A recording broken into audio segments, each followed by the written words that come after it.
Prof. Dr. Fidel Ganis Regar SPUGK dari Fakultas Keperawatan USU. Materi yang pertama kali ini adalah topiknya pelayanan kesehatan esensial seksual reproduksi maternal di tengah pandemi COVID-19.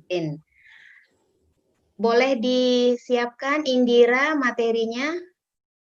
Kita siapkan dulu ya dok ya Prof ya. Saya izin slide share sendiri, Bu. Oh, baik. Baik, saya bacakan dulu daftar riwayat hidupnya ya, Prof.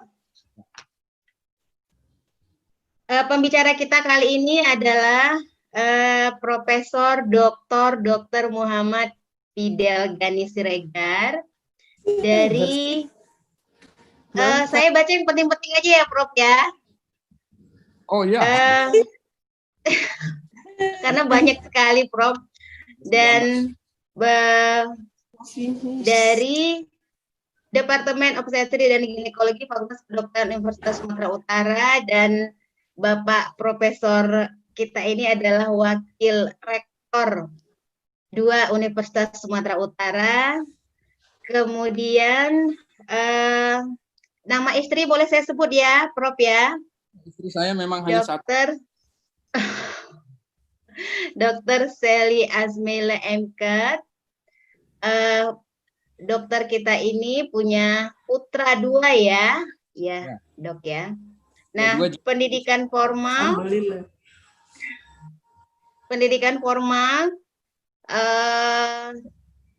lulus profesi dokter dari Fakultas Kedokteran Universitas Sumatera Utara tahun 1988. Wah, ini udah tahun tinggi ya, Prof ya. Kemudian banyak sekali saya yang terakhir aja ya, Prof, diangkat sebagai guru besar profesor dalam bidang obstetri dan ginekologi Kementerian Riset Teknologi dan Pendidikan Tinggi terhitung mulai tanggal 1 Februari 2017. Riwayat jabatan saya baca yang terakhir aja ya, Prof, karena banyak sekali saya lihat ini ada di Papua, di Sorong, di Jakarta. Yang terakhir kita lihat. Nah, oke. Tahun 2016 sampai sekarang Prof kita ini adalah Wakil Rektor 2 Bidang Sumber Daya Manusia dan Keuangan Universitas Sumatera Utara Medan. Nanti barangkali Prof bisa di-share juga ya, Prof, karena banyak sekali ini saya takut salah baca riwayat hidupnya, Prof. Nanti audiens bisa baca sendiri, begitu banyak sekali pengalaman dan juga pendidikan yang sudah dan juga jabatan yang sudah dilewati, bahkan masih dijabat sekarang oleh profesor kita ini. Untuk mempersingkat waktu, Prof, kami persilakan kepada Prof Fidel untuk memaparkan materinya. Karena pembicara kita banyak, Prof, kami hanya memberikan waktu 30 menit saja, Prof. Nanti kalau misalnya Prof kelebihan waktu, saya akan kasih tahu. Ya. Nah, untuk para peserta kali ini, mohon audionya jangan dihidupkan, ya, mohon dinonaktifkan. Kemudian kita tidak ada diskusi panel, jadi setelah selesai narasumber kita presentasi, siapa yang ingin bertanya boleh catat di kolom chat ataupun nanti boleh langsung angkat tangan untuk memberikan pertanyaan. Nah, untuk yang baru datang, mohon para peserta untuk mengisi absensi dari link registrasi yang sudah dibagikan. Silahkan, Prof, untuk melakukan pemaparan. Izinkan saya untuk share screen.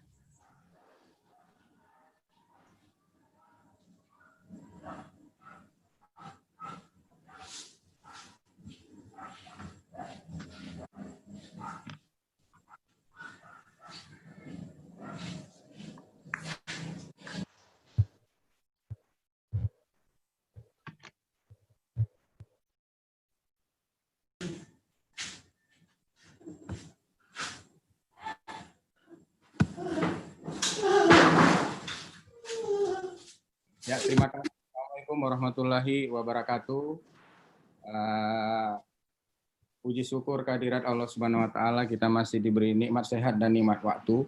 Hal yang paling mahal dalam kehidupan kita semua. Yang saya hormati Pak Dekan Fakultas Keperawatan Universitas Sumatera Utara, Bapak Setiawan, Ketua Prodi Keperawatan Maternitas, Ibu Nur Asnah Stohang, dan para pemateri lainnya. Saya lihat ada di sini ada Della, ada Bu Bina, ada Siti Saida, dan ada Nur Ibu Nur ya. Alhamdulillah kita sama-sama bisa hadir. Yang nggak sangka adalah selain untuk membagi ilmu, hari ini adalah merupakan reuni bagi kita semua. Karena saya lihat ada beberapa teman-teman semua dari Sorong Papua hadir di sini. Mungkin selama ini hampir 10 tahun lebih saya nggak ketemu, tapi bisa ketemu dengan daring. Dan beberapa ya termasuk juga lah di area tempat saya berpraktek selama ini, daerah Marelan sana saya lihat ada beberapa ya. Dari panitia meminta saya untuk menyampaikan tentang pelayanan kesehatan esensial seksual, reproduksi maternal di tengah pandemi COVID-19. Yang perlu kita ingat saat ini adalah bahwa inilah situasi yang terjadi seperti yang digambarkan pada slide ini. Kita sedang dalam pertempuran. Kita bukan melawan penjajah, tetapi melawan musuh yang kita tidak bisa lihat wujudnya. Sedikit pendahuluan tentang COVID-19 ini, karena saya menghantarkan untuk mungkin peserta pembicara yang lain, tentu kita semua udah banyak tahu ini tentang hal ini. Pertama sekali, COVID-19 ini dilaporkan pada 31 Desember 2019 di Wuhan, China. Awalnya disebut juga sebagai Severe Acute Respiratory Syndrome Coronavirus 2 atau SARS-CoV-2, dan sejak awal Maret 2020, COVID-19 ini sudah dinyatakan menjadi pandemi global oleh WHO. Permasalahannya adalah bahwa penyebaran yang sangat cepat dan transmisi antar manusia dari COVID-19 ini. Kita tahu sendiri, saya nggak tahu teman-teman di Papua, tetapi kami di Medan ini zona merah membara. Ya.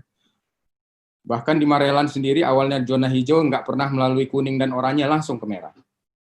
Ya.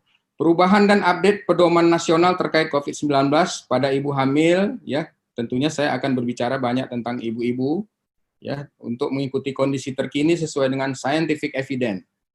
Dan kemungkinan transmisi dari ibu ke bayi ini sampai sekarang belum bisa disingkirkan. Ini vertical transmission ya dari ibu ke bayi.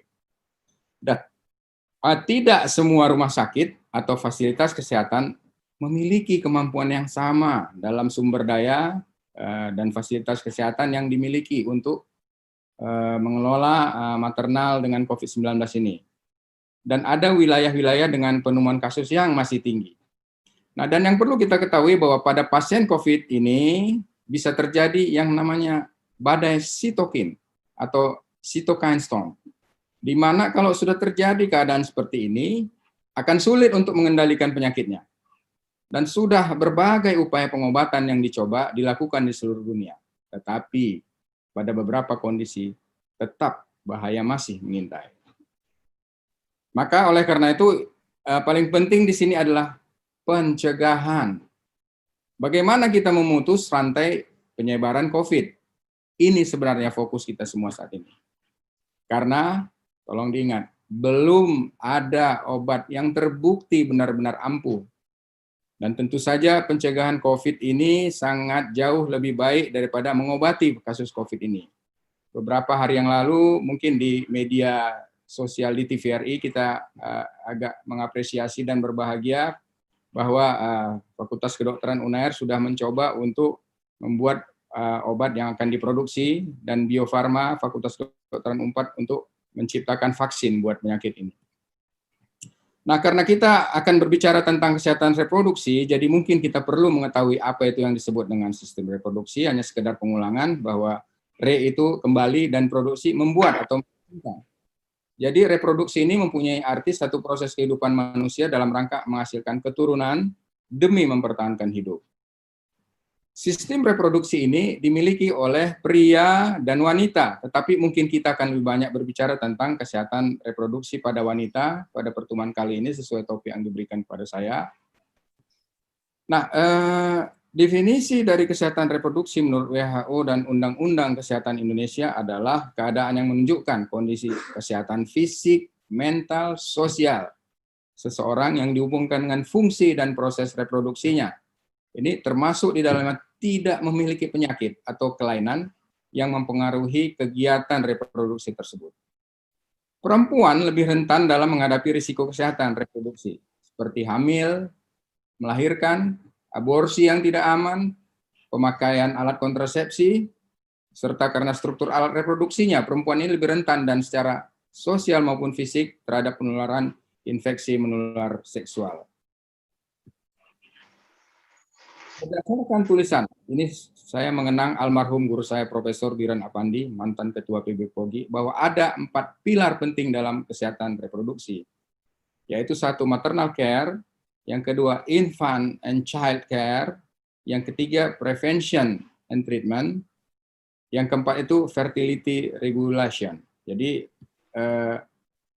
kalau kita lihat di sini bahwa maternal care, ya, jenis pelayanan kesehatan reproduksi yang akan kita bicarakan secara singkat ini berdasarkan 4 pilar itu aja, ya.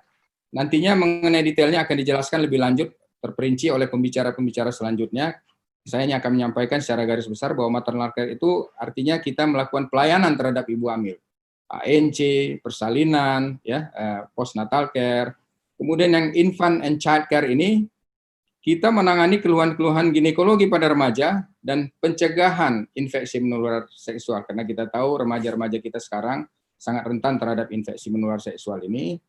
Dan prevention dan treatment ini tentang pencegahan infeksi menular seksual sendiri, kemudian keluhan-keluhan ginekologi yang pada orang dewasa dan kontrasepsi. Dan terakhir tentunya fertility regulation ini tentang gangguan-gangguan kesuburan.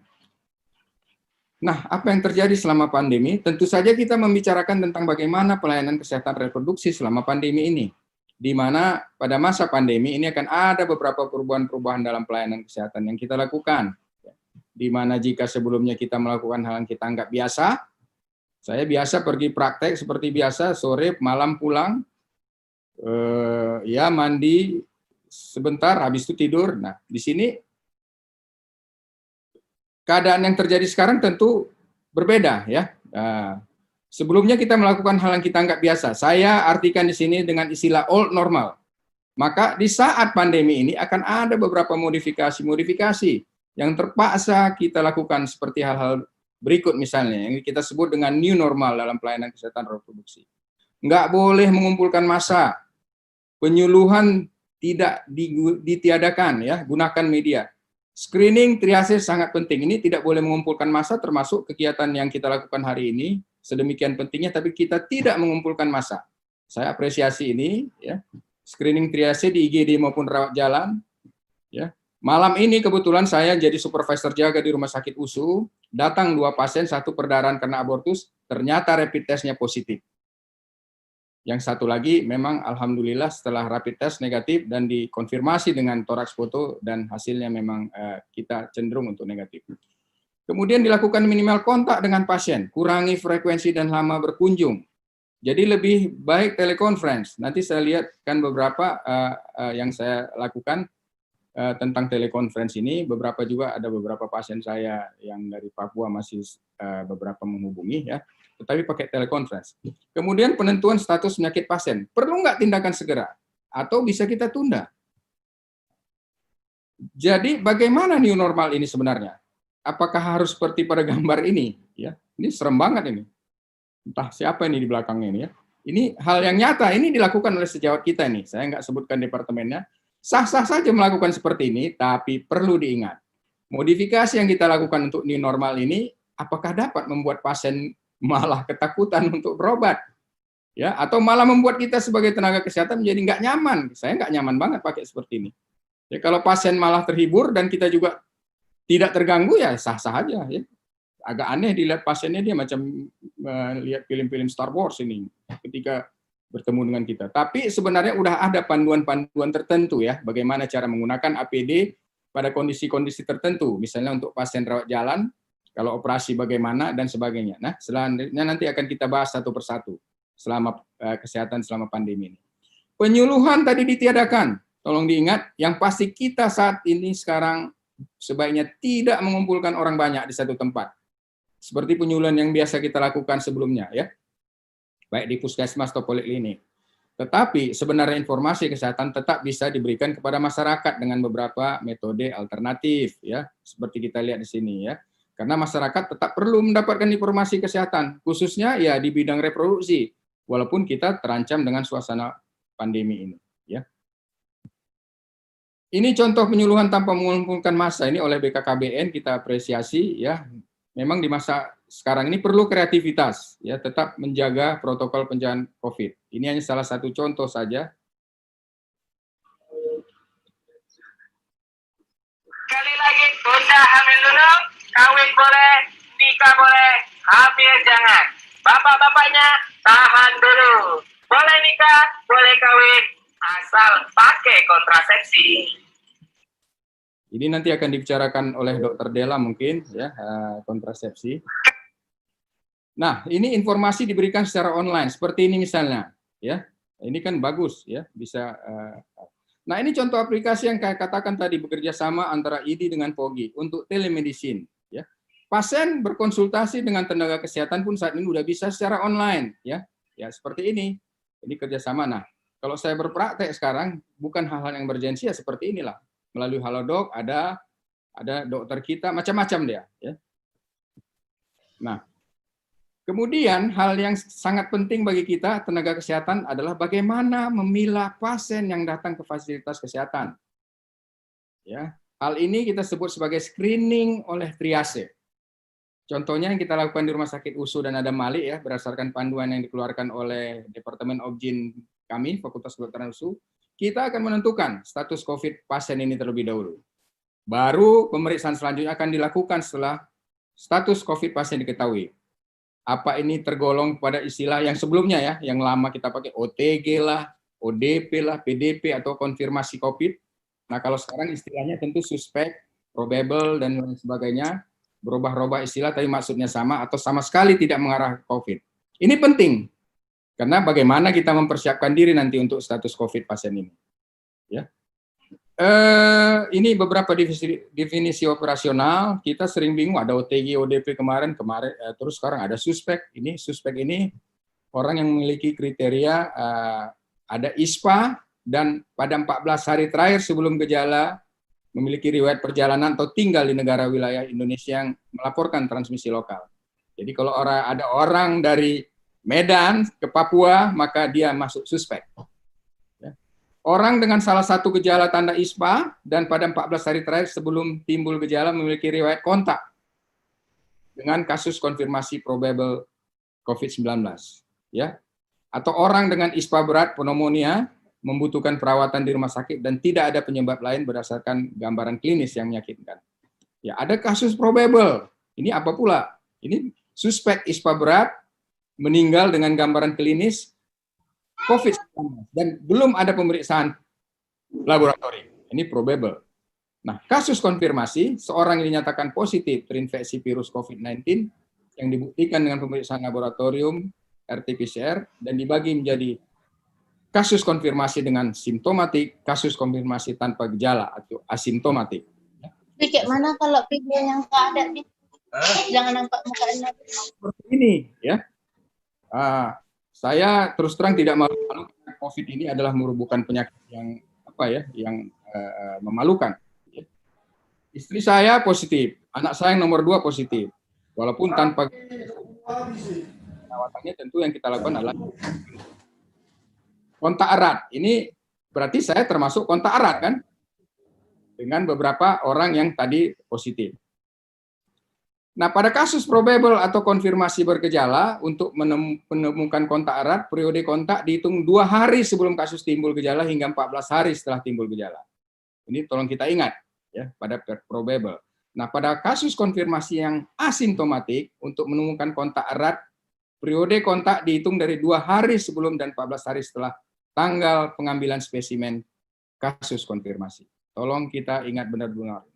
Ini beberapa contoh, ini salah satu contoh tata cara penggunaan APD pada pasien ginekologi yang kita terapkan. Mungkin kita semua tidak harus menerapkan yang sama seperti ini. Tapi ini hanya contoh ya, bagaimana kami di rumah sakit begitu serius untuk mempersiapkan hal ini, sampai begitu rumitnya alur ini kalau kita lihat. Pasien baru di polik ginekologi, kira-kira ini ada anamnesis dan screeningnya. Di sini kami menggunakan APD level 1, tambah face shield dan jaga jarak kontak minimal 1 meter. Tapi kalau bisa 3 meter saya. Ya, saya bikin sendiri. Yang penting telinga kita masih tetap awas lah ya. Nah, gimana kalau curiga? Masuk ke poliklinik COVID-19, dilakukan lagi anamnese, konsul departemen terkait. Nah, kalau ini ternyata mendukung, rawat inap di ruang isolasi. Kalau tidak, boleh PBJ. Nah, di IGD demikian juga. Kalau curiga, masuk dia ke area IGD khusus COVID. Di anamnesis, dan kalau ternyata memang menunjukkan tanda-tanda COVID, ini rawat inap di ruang isolasi. Kalau tidak, ya silahkan PBJ, atau tindakan di kamar bedah emergensi dengan menggunakan APD level 3. Nanti kalau ada kesempatan terakhir, saya akan tunjukkan gambar APD level 3 ini. Ya. Ini beberapa yang harus kita lihat. Minimal kontak, tentu saja kita juga harus mengurangi kontak dengan pasien dengan beberapa cara seperti yang kita lihat pada slide ini ya. Bila berkomunikasi langsung gunakan APD ya, telekonferensi itu diutamakan ya. Kemudian melalui telepon, melalui HP atau WA ya. Nggak usah ramah-ramah kali menyentuh yang nggak perlu, cipika-cipiki segala macam ya. Nah, ini kalau sebelumnya kita selalu melihat pemandangan seperti ini biasa, maka sekarang yang ini tidak boleh lagi terjadi, misalnya antrian pasien berdempet-dempet ya. Inilah yang kita sebut tadi sebagai old normal. Nah, yang sekarang kita harus menerapkan protokol secara umum seperti ini. Mulai dari ruang tunggu ya, jumlah pasien harus dibatasi, tidak boleh duduk berdekatan, ya, screening status COVID seperti yang kita gambarkan di borang chart tadi ya. Nah, ini di ruang-ruangan tertutup seperti lift misalnya. Ini kan macam orang SKT nih, kalau di Medan bahasanya SKT, saya istilah Papuanya saya lupa, tapi ya seperti tak saling kenal, ya. Ini di rumah sakit USU nih liftnya ini, ya.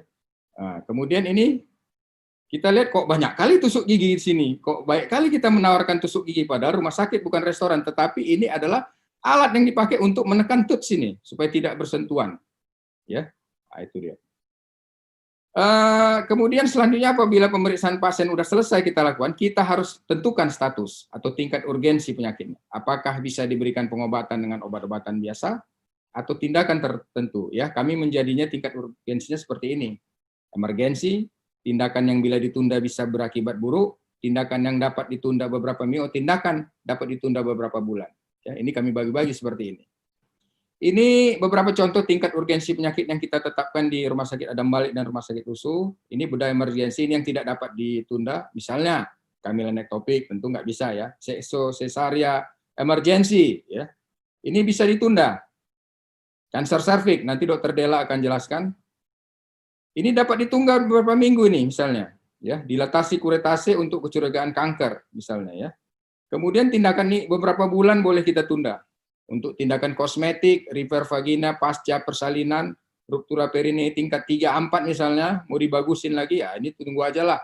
Ya nggak usah buru-buru. Nah, pelayanan ibu hamil selama pandemi.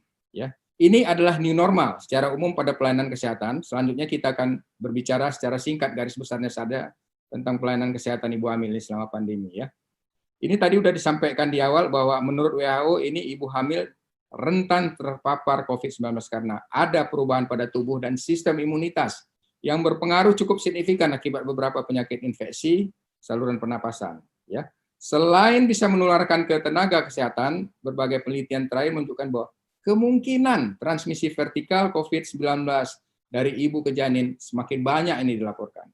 Jadi hingga penting untuk ibu hamil untuk langkah preventif.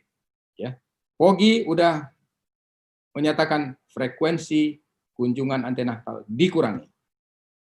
Ini beberapa gambar nih tentang APD ya. Ini APD level 1, hanya masker, sarung tangan, topi. Ini yang level 2 ada masker, sarung tangan, topi, pakai kacamata dan pakai scores. Nah, ini yang level 3 nih, ya. Ya, lebih seram lagi yang seperti kita lihat kalau di TV-TV, di film-film, ya. Jadi agak lucu rasanya kalau kita pakai level 3 ini hanya kita memeriksa misalnya memeriksa preparat gitu ya. Ini POGI dan Kemenkes ada mengeluarkan rekomendasi untuk pedoman penanganan maternal pada masa pandemi yang isinya kurang lebih sama seperti tadi. Nah, salah satu metode yang dapat dilakukan untuk screening pada pasien ya bisa dengan menggunakan satu sistem yang disebut Early Warning System. Saya rasa di Papua juga pakai ini, EWS. Jika skornya lebih 10, maka pasien sudah sangat dicurigai mengarah ke COVID, walaupun tanpa dilakukan pemeriksaan rapid test atau PCR. Nah, ada metode lain, saya agak, bukan alergi ya, agak jarang ini pakai EWS. Kenapa? Nanti kita lihat. Saya lebih sering memakai Modified Early Obstetric Warning Score, atau MEOS. MEOS ini apa? Ini kalau kita lihat, ini COVID-19 EWS. Hampir seluruhnya pasien saya ini nggak ada yang di sini nih. Yang jenis kelamin laki-laki, ini skornya 1. Umur di atas 44 tahun, masih adakah pasien ibu hamil yang mau melahirkan di atas 44 tahun? Rasa-rasanya jarang sekali. Makanya saya lebih senang memakai MEOS ini ya, Modified Early Obstetric Warning Score. Ini saya pikir nanti untuk teman-teman di Papua boleh saya kirimkan by WA atau segala macam ya. Ini ada beberapa ketentuan. Dia nilainya ada 0 sampai 1, 2, 3, 4, 5, dan lebih dari 6. Ya. Ini abnormal dan tidak stabil, yang lebih dari 6 harus dievaluasi dalam 10 menit. Saya lebih senang pakai ini, ya, nanti akan kita sampaikan ini. Ya. Kita tahu ini siklus dari virus, ya, mekanismenya, ya, dia awalnya menginvasi sel inang, jadi kalau nggak ada inangnya dia nggak kuat. Inangnya siapa? Kita-kita inilah. Ya. Bahwa keadaan tinggi estradiol ini hormon yang ada pada perempuan, ini memicu respons CD4 dan T helper, dan progesteron akan meningkatkan keseimbangan antara T helper 1 dan T helper 2, dan akan terjadi respon sel inang terhadap SARS-CoV-2 seperti ini. Ya, maka dia kita sebut sebagai penyakit 1000 wajah. Kenapa? Bisa paru-paru yang kena, ya, bisa ginjal, bisa macam-macam sehingga terjadi kegagalan multi organ. Ya.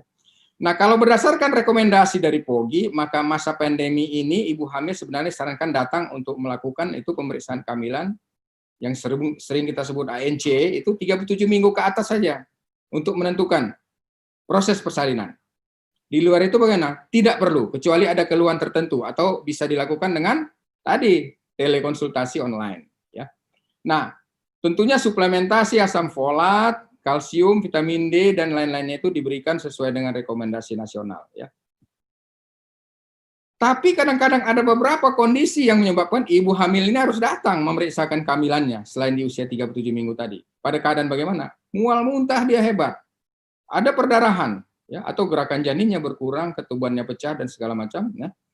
Ibu dengan DM gestasional, preeklampsia berat, ya, PJT, nah ini memang harus ya, dia datang ke kita. Nah, selain pemeriksaan antenatal, POGI juga mengeluarkan rekomendasi bagaimana sebaiknya persalinan dilakukan.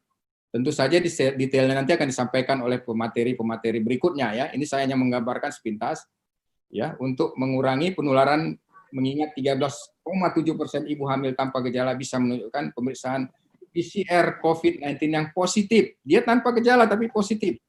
Maka penolong persalinan harus menggunakan APD minimal sesuai level 2. Tolong diingat Bu bidan sekalian, karena saya tahu di sini banyak bidan, disiapkan di ruang partusnya. Ya. Sambil memilih metode persalinan yang harus mempertimbangkan ketersediaan sumber daya, ya di rumah sakit atau di klinik. Ya. Nah ini kalau kita lihat ini harus kita ingat bersama-sama. Ini berdasarkan penelitian yang sudah dipublikasi oleh New England Journal of Medicine. Dari seluruh pasien yang datang katanya untuk bersalin, maka akan ada 15%.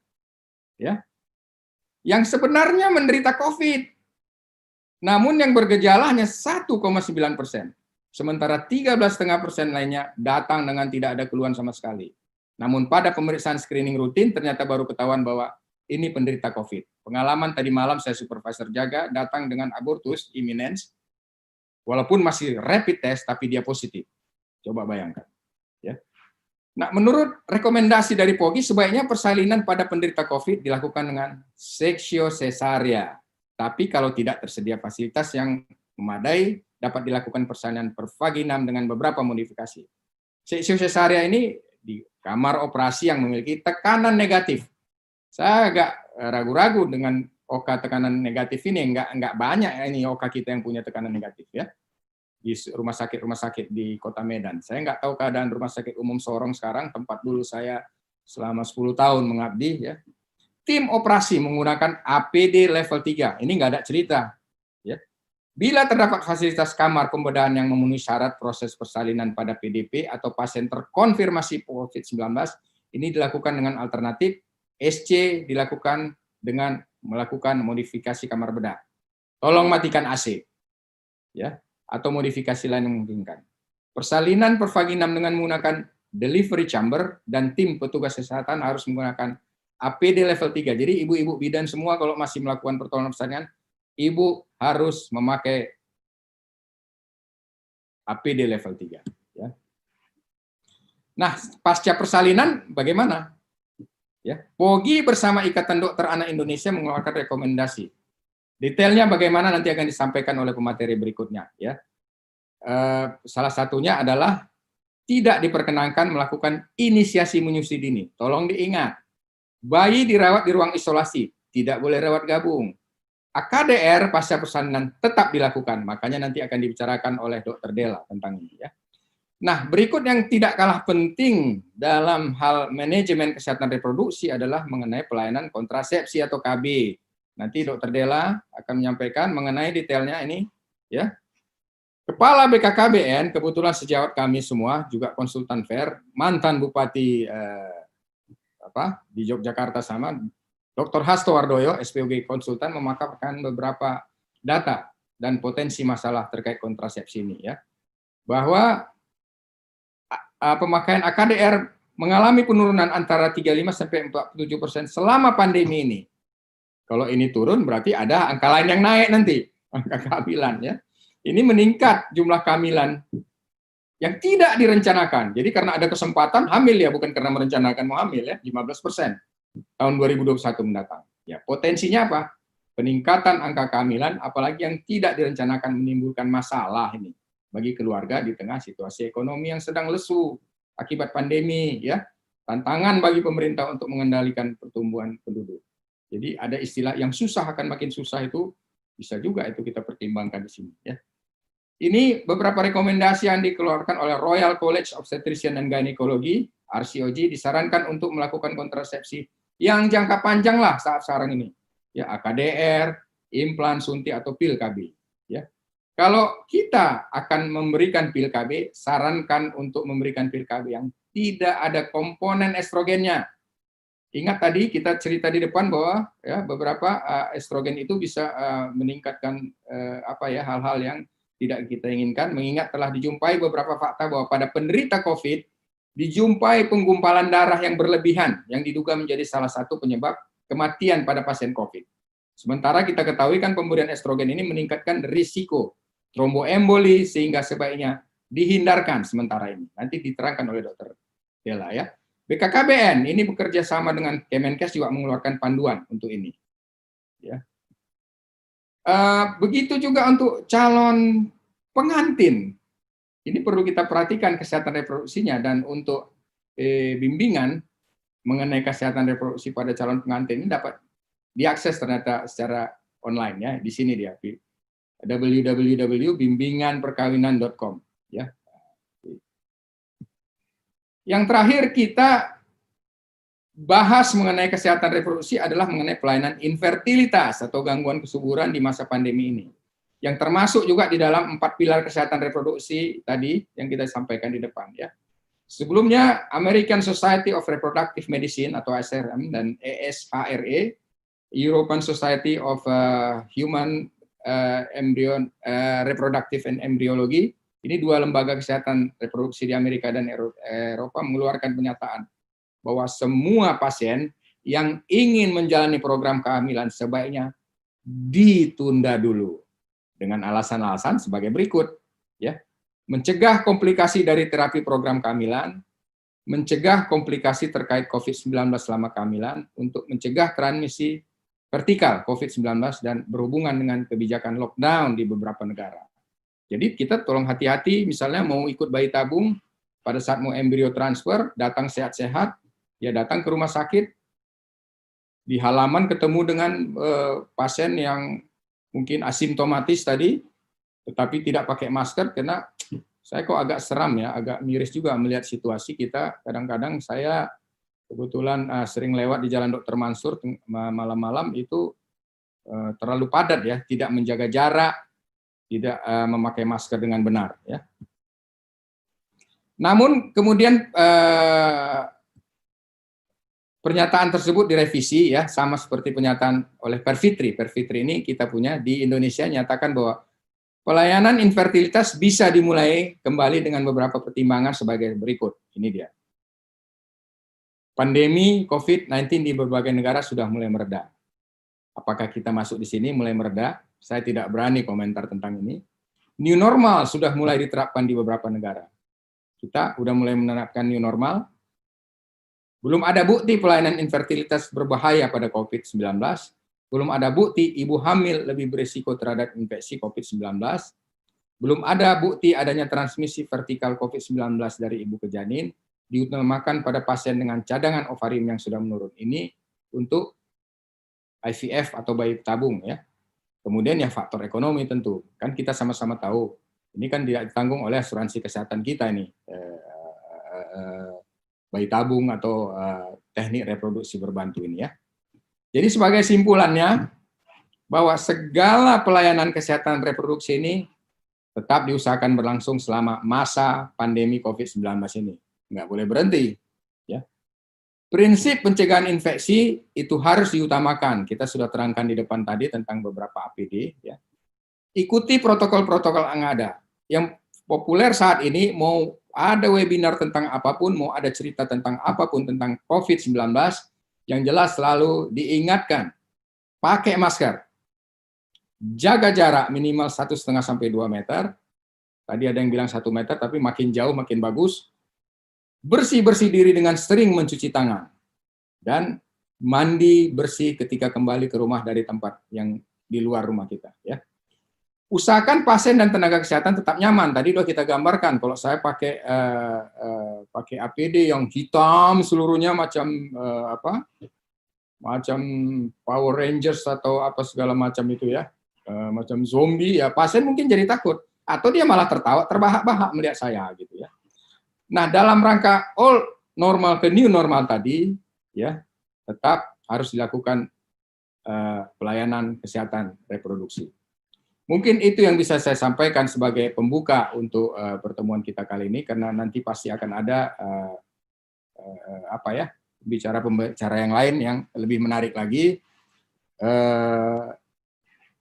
Terima kasih saya ucapkan kepada panitia. Kebetulan kemarin ya, 2 hari yang lalu, Fakultas Kedokteran Universitas Sumatera Utara ulang tahun yang ke-68, dan juga Universitas Sumatera Utara ulang tahun yang ke-68.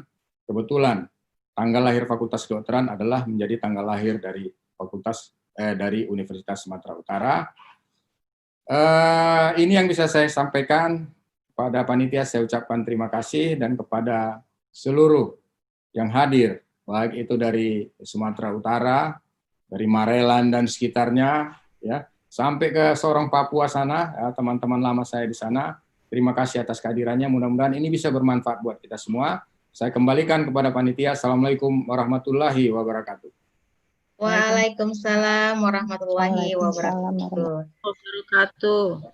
Sangat jelas sekali pemaparannya ya, Prof. Nah, sekarang kita akan buka sesi tanya jawab. Kami persilahkan kepada audiens untuk memberikan pertanyaan, boleh tulis di chat ataupun boleh aktifkan audionya untuk langsung bertanya kepada Profesor Dr. Fidel Ganis. Silahkan. Ya. Silahkan kepada Ibu Elis, perkenalkan nama dan juga dari mana. Silahkan. Ya, terima kasih Ibu. Selamat pagi, Prof. Selamat pagi. Dengan Elizabeth Wering, Dok, dari Rumah Sakit Umum Dr. John P. Tuanane, Kabupaten Sorong, Dok. Ya, kilo 24 ya? Ya, sudah pindah 24, Dok. Dulu di bawah di Kampung Baru, sekarang sudah di 24, Dok. Ya, saya senang dengan Pak John P. Tuanane yang menerima saya ketika awal sekali datang ke Sorong. Silakan Ya, Bu Dok. Eli. Ya, Prof.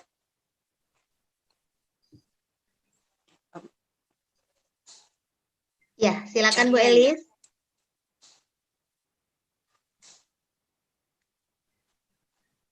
Halo? Iya, silakan Bu Elis.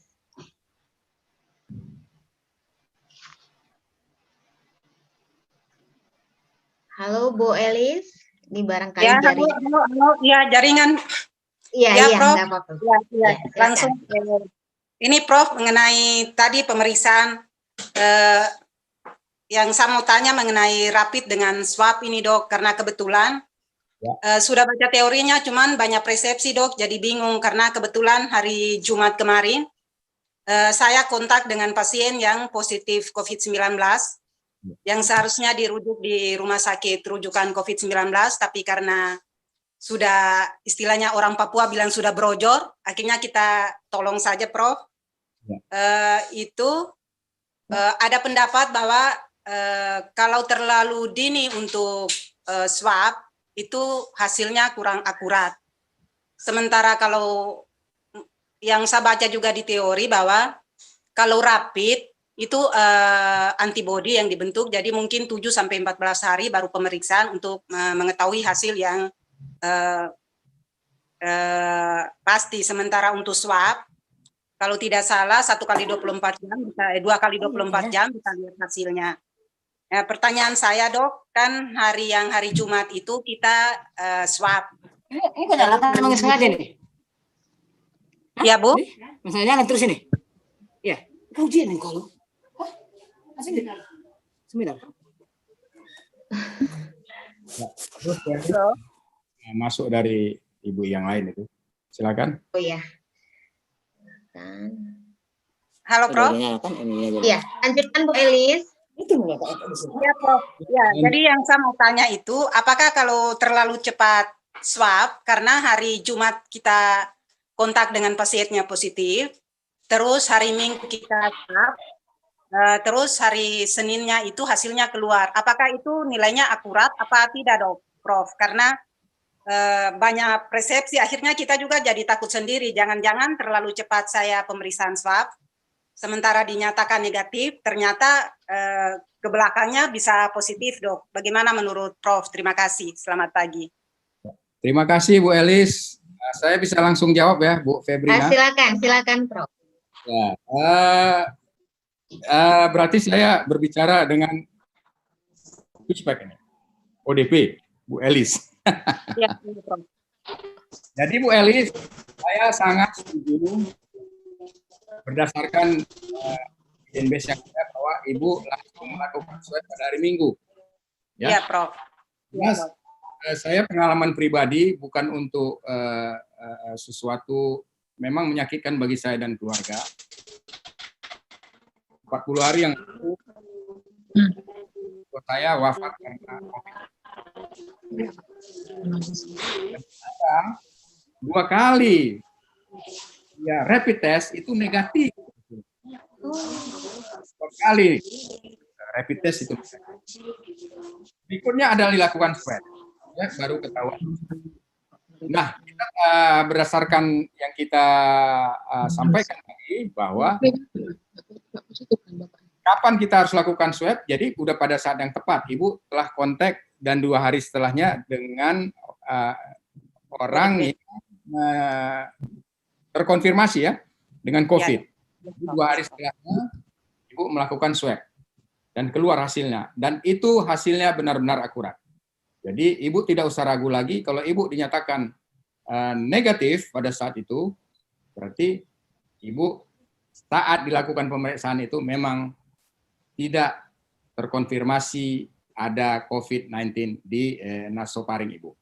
Jadi jangan ragu-ragu, Ibu aman, tetapi tetap tolonglah mungkin di rumah bersama Pace dan anak-anak, ibu harus isolasi diri dulu, isolasi mandiri ya, jangan terlalu kontak ya. Kalau mungkin mau ketemu di ruang tamu atau apa, tetap pakai masker ya. Tetap kita harus pantau walaupun ibu dinyatakan negatif. Jadi pengalaman saya pribadi, Bu, ketika mertua saya dinyatakan positif, maka esok saya lakukan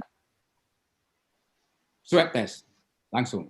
Karena kalau rapid test, dia memerlukan waktu untuk reaksi antigen antibody, memerlukan waktu untuk bereaksi di tubuh kita. Jadi mungkin belum ketahuan selama 3 hari pun. Hari kelima dia baru muncul, padahal kita sudah terkena selama 5 hari. Ingat bahwa masa inkubasi dari COVID-19 itu ada sampai 14 hari ya. Yang kita anut sekarang 14 hari, walaupun bermacam-macam. Ada yang bilang lebih lagi malah. Ya, karena tahunya gimana? Ini mohon maaf, pengalaman pribadi, saya tidak menjelekkan keluarga saya dan apa. Kebetulan istri saya dan anak saya itu waktu itu memang positif, tapi seminggu setelahnya mereka negatif. Tetapi ada anggota keluarga saya yang baru negatif kemarin. Artinya 40 hari setelah diperiksa itu baru dia negatif. Walaupun dia tanpa gejala. Dan secara teori mungkin tidak begitu menularkan, tetapi dia tetap positif dari pemeriksaan swabnya. Maka saya sangat setuju ibu sudah melakukan swab test. Memang kalau memang pemerintah dan kita semua punya kemampuan, sebaiknya kita swab test, Bu, bukan rapid. Ya. Jadi bisa dipercaya hasil tes ibu yang negatif tadi. Saya ucapkan selamat karena ibu diperiksa negatif. Demikian mungkin yang bisa saya sampaikan, Bu Elis. Saya kembalikan ke moderator. Oke, baik. Mungkin dari audiens yang lain ada yang ingin lagi bertanya. Sayang sekali dilewatkan karena narasumber kita kali ini luar biasa sekali. Kepada audiens yang lain boleh di chat ataupun langsung berbicara langsung dengan audionya diaktifkan. Boleh. Assalamualaikum, Prof. Assalamualaikum warahmatullahi. Prof, nih nama saya Rosemary, saya dari Rumah Sakit Sinar Husni. Ini Prof, saya mau bertanya, seperti tadi yang udah Prof jelaskan, itu kan kalau pasien yang kita curigai ataupun dia rapid testnya itu positif, kebetulan kan di rumah sakit tempat saya bekerja kan itu tidak bisa terima pasien itu. Tadi seperti Prof paparkan, bila pasien yang rapid testnya positif itu kan persalinannya itu kan lebih baik dilakukan kan dengan Siksukaseria. Yang saya tanya Prof, mengapa persalinannya itu yang lebih baik Siksukaseria dibandingkan partus spontan? Dan saya mau tanya berapa hari Prof babynya itu diisolasi? Terima kasih Prof atas jawabannya. Oh, ini ada pertanyaan dari Bu Rosemary dari Rumah Sakit Sinar Husni ya. Ya. Ya, oke. Silakan Prof. Kenapa persalinan seksio sesaria lebih baik daripada persalinan spontan katanya Dok? Ya. Dan berapa hari bayinya harus diisolasi pasca persalinan? Ya, terima kasih Bu Ros atas pertanyaannya. Saya mengenal betul ini Rumah Sakit Sinar Husni dan mengenal betul Bu Rosemary ini. Karena kami sama-sama praktek di Marelan sana sebenarnya. Jadi sesuai dengan rekomendasi POGI mengenai kesehatan ibu hamil pada pandemi COVID-19 ini adalah bahwa pertolongan persalinan di situ dinyatakan semua persalinan saat pandemi 19 harus dilaksanakan di fasilitas pelayanan kesehatan dengan tujuan utama menurunkan risiko penularan terhadap tenaga kesehatan serta mencegah morbiditas dan mortalitas maternal. Jadi selain kenapa harus di fasilitas pelayanan kesehatan juga untuk melindungi ibu sebagai penolong ya. Nah, untuk menurunkan risiko penularan tadi mengingat 13% ibu hamil itu tanpa gejala. Iya. Hasil pemeriksaan PCR COVID-19 positif, maka penolong persalinan harus menggunakan APD minimal sesuai level 2. Tadi dua kita gambarkan ya. Masker, cap, kacamata sama apron ya. Kemudian pemilihan metode persalinan itu juga harus mempertimbangkan ketersediaan sumber daya, fasilitas dari rumah sakit. Jadi hati-hati kalau ini di klinik, mungkin saya yakin Ibu bidan sekalian udah strict ya, tidak lagi menolong persalinan di tolong lindungi ibu dan keluarga di klinik ya. Terus tata ruang perawatan rumah sakit. Tersedia nggak APD? APD-nya tadi kita udah sama-sama sepakati, nggak ada cerita level 1, level 2 lagi, harus level 3. Ya. Terus mampu laksana nggak? Kemudian SDM-nya. Ya. Dan risiko paparan terhadap tenaga medis dan pasien yang lain. Tolong diingat tadi, kalau ini memang terkonfirmasi positif, maka semua ruangan yang dipakai termasuk verlus kamar atau VK-nya itu harus bertekanan negatif, Bu. Jadi saya nggak yakin OK sendiri pun di beberapa rumah sakit kamar operasi itu belum tentu. Ya. Rekomendasi utama pertolongan persalinan pada suspek aja pun atau malah terkonfirmasi COVID-19 adalah seksio sesaria. Ya. Syaratnya dilakukan di kamar operasi yang memiliki tekanan negatif, tim operasi menggunakan APD dengan level 3. Kenapa? Coba bayangkan kalau misalnya kita mau nolong persalinan itu, persalinan normal. Pasien ini positif. Saya nggak yakin bahwa nggak ada ibu yang di kala duanya nggak mengedan, nggak berteriak. Ya. Nah, ketika dia mengedan berteriak, dan itu nggak sekali. Jarang sekali yang sekali. Kalau dia bisa mengedan berteriak sekali, mungkin yang menolong, maaf nih, malah supir sudako atau tukang becak mesin, baru mau diantar ke rumah sakit, malah udah melahirkan dia di itu ya.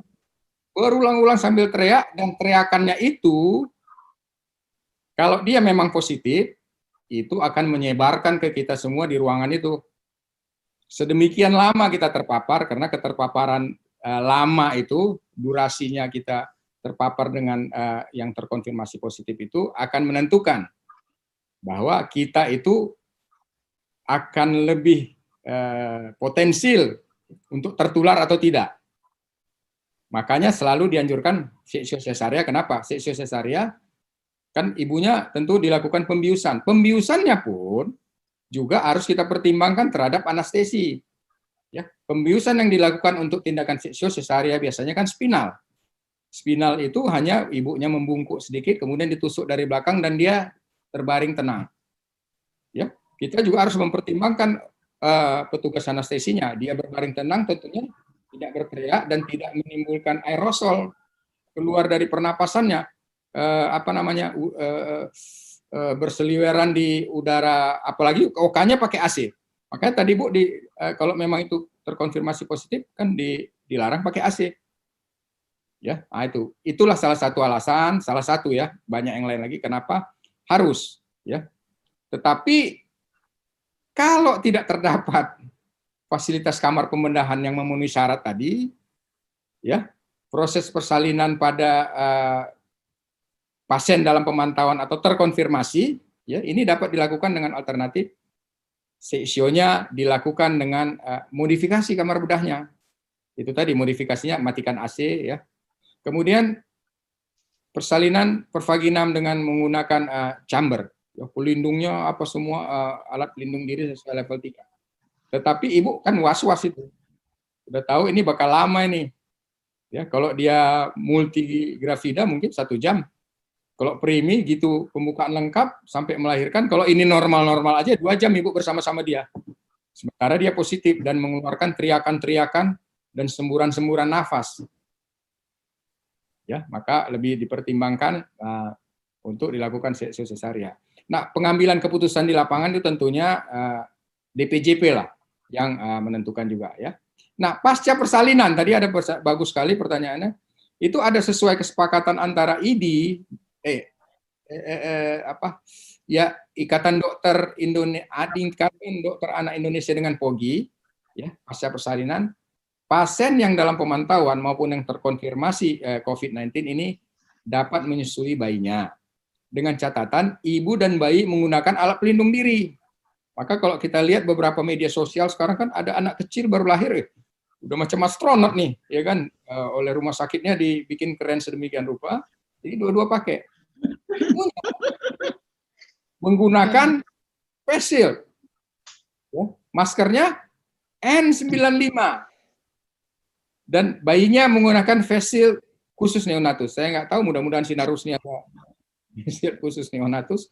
Tetapi kalau saya sarankan ya lebih bagus kalau terkonfirmasi dirujuklah ke fasilitas-fasilitas kesehatan yang memang menerima layanan untuk pasien COVID-19 ini. Pasien N95, ya, hanya N95 yang recommended. Jangan yang kaya N95, ada juga yang kaya N95 katanya kan. Ini yang 95 ya. Jadi catatan penting pasca persalinan ini perlu diingat IMD tadi kita udah sampaikan tidak diperkenalkan. Ya, tidak diperkenankan ya. Dan bayinya pun dirawat di ruang isolasi. Tidak boleh rawat gabung. Ya. AKDR pasca persalinan itu boleh dilakukan. Kan sekarang lahir plasenta dipasang AKDR itu bagus. Karena tadi kan sudah diingatkan, tolong dihindari alat kontrasepsi yang berbasis estrogen. Karena dia bisa menimbulkan efek samping penggumpalan darah yang bisa membahayakan kalau nanti terkonfirmasi COVID-19. Ya, nah itu mungkin yang bisa saya berikan jawaban kepada Bu Rosemary, kenapa kita lebih memilih seksio cesarea dari segi perlindungan terhadap kita juga dan juga terhadap ibu dan bayinya. Demikian mungkin yang bisa saya sampaikan. Saya kembalikan kepada Bu Febrina. Oke, baik, terima kasih Prof. Penjelasannya bagaimana Bu Rosemary? Saya rasa sudah cukup jelas ya pemaparan dari Prof. Dr. Fidel Ghani Siregar. Nah, kita cukupkan sampai di sini ya Prof. Karena pemateri kita juga masih banyak lagi. Untuk para peserta yang ingin langsung bertanya, nanti bisa japri ataupun bisa menghubungi langsung beliau untuk memberikan pertanyaan, ataupun nanti bisa tulis di kolom chat, nanti kita akan teruskan.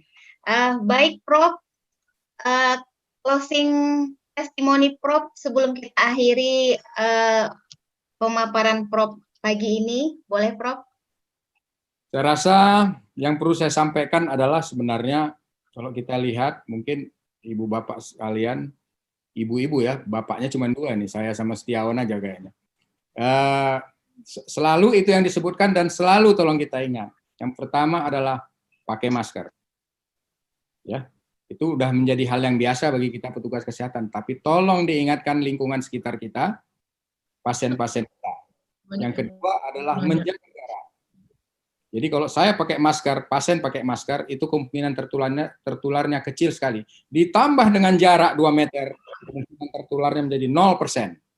Ya, pakai masker, pasien dan kita, jaraknya lebih dari 2 meter, itu kemungkinan tertularnya menjadi 0%. Dan bersih-bersih diri, terutama yang disarankan adalah cuci tangan dengan sabun di air yang mengalir. Mohon dimaafkan, mungkin rekening bayar air kita setiap bulan memang bertambah selama masa pandemi ini, tapi tolong diingat itu adalah demi keselamatan kita semua, kita dan keluarga, ya, di bawah air mengalir selama 20 detik, dan kalau itu pakai hand sanitizer yang berbasis alkohol 70% mungkin sekitar 6 detik, dianggap bisa membunuh kuman. Kalau bisa, sikat gigi 3 kali sehari, ini mungkin tambahan, dan kalau memang memungkinkan kita memakai gargle atau kumur-kumur yang berbahan antiseptik, ya kita boleh pakai itu. Rajin minum air karena kita membutuhkan air minimal 1,5 liter per hari. Ya, sering minum air, bukan sekali minum 1,5 liter per hari, nanti dibawa juga ke IGD, tapi persoalan lain itu nanti ya. Sering-sering minum, karena dianggap bahwa virus ini lebih susah untuk berkembang biak di throat atau kerongkongan kita yang selalu basah. Kita lebih senang tempat yang kering, dan selalu meminum air yang hangat, karena virus ini ternyata lebih survive hidupnya di tempat yang dingin dibandingkan dengan yang hangat. Maka berbahagialah kita yang belum memasang AC di rumah, karena itu salah satu cara untuk menghindari transmisi dari COVID-19. Mungkin itu yang bisa saya sampaikan ke ibu-ibu dan sekalian. Demikian, mudah-mudahan bermanfaat. Terima kasih, Bu Febri. Baik, terima kasih Prof. Kami lanjut ke pemateri berikutnya ya Prof ya. Oke, baik. Terima kasih Prof atas pemaparan materinya yang pasti sangat bermanfaat dan langsung berkaitan dengan ibu-ibu yang berada di rumah sakit, di klinik, ataupun kita sehari-hari. Nah, selanjutnya kita akan masuk ke materi berikutnya, Dr. Cut Adelia SPUGK dari Fakultas Kedokteran Universitas Sumatera Utara.